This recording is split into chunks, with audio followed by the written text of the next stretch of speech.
कहानी कहते थे। कहानी थी कि एक हिरनी थी और वो हिरनी एक दिन गर्भवती हो गई। फिर क्या हुआ, वो अपने शिशु को जन्म देने के लिए सुरक्षित स्थान ढूंढ रही थी। उसने एक सुरक्षित स्थान देखा।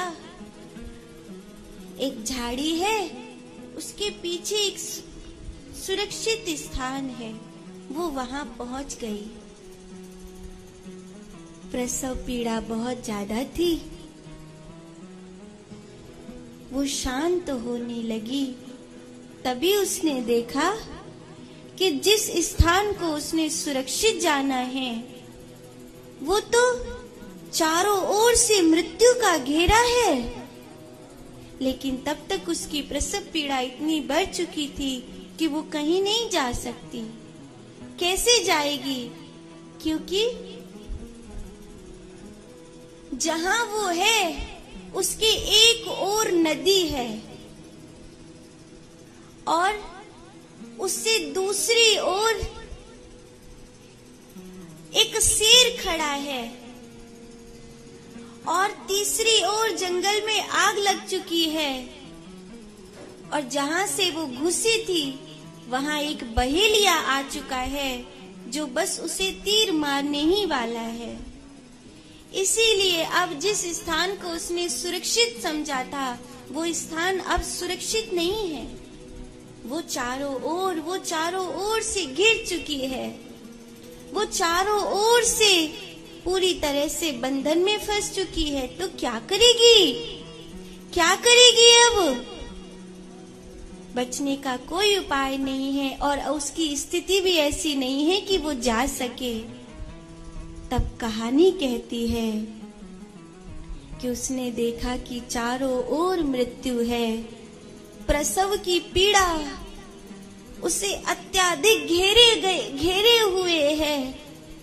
तब उसने अपनी आंखों को बंद कर लिया। बहेलिया उसकी ओर बाण चलाने को था ही, इधर उसका शिशु जन्म ले रहा था।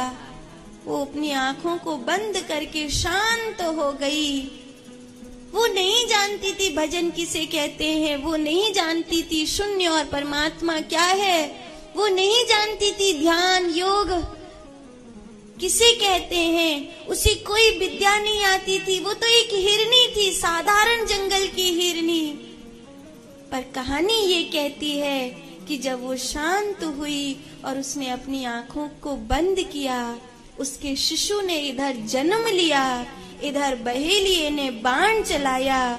वो बाण उसको लगने की बजाय, क्योंकि उसी समय एक हवा का झोंका आया और उस हवा के झोंके के कारण उस बहेलिया का संतुलन बिगड़ गया और उस हवा के झोंके से उसका बिगड़ा हुआ संतुलन, उसका बाण हिरनी में लगने की बजाय पीछे जो शेर खड़ा था उसमें जाकर के लगा।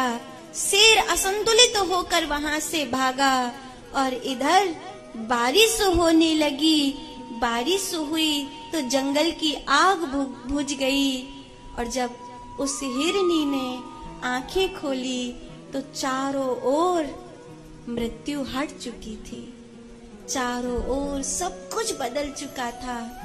अभी एक ही क्षण पहले जहां चारों ओर मृत्यु खड़ी थी, एक ओर सिंह था, एक ओर बहेलिया का बाण लगने जा रहा था, एक ओर गहरी नदी थी, एक ओर जंगल में आग लग चुकी थी। उसका बालक जन्म लेने को था और अभी सब कुछ बदल गया। एक हवा का झोंका, बहेलिया भाग गया, शेर भाग गया, बारिश हुई, हवा जंगल की आग बुझ गई, सब कुछ ठीक हो गया। उसी हवा के झोंके को परमात्मा की कृपा कहते हैं। और वो कृपा उन लोगों के पीछे चलती है, वो कृपा उन लोगों के साथ चलती है जो लोग भगवान के हो जाते हैं। तो ये जो हमने सत्संग आरंभ किया है, भगवत प्राप्ति का मार्ग, ये जो सत्संग है, इस सत्संग की अगर आपके जीवन में, मेरे जीवन में या किसी के भी जीवन में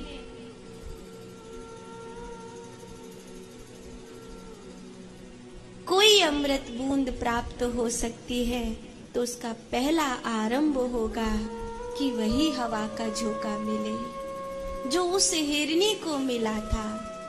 वही हवा का झोंका, पूरा अस्तित्व आपको आशीर्वाद देने लगे। कुछ ऐसा करो, कुछ ऐसा करो कि हर कण और हर क्षण आपको आशीर्वाद देना लगे।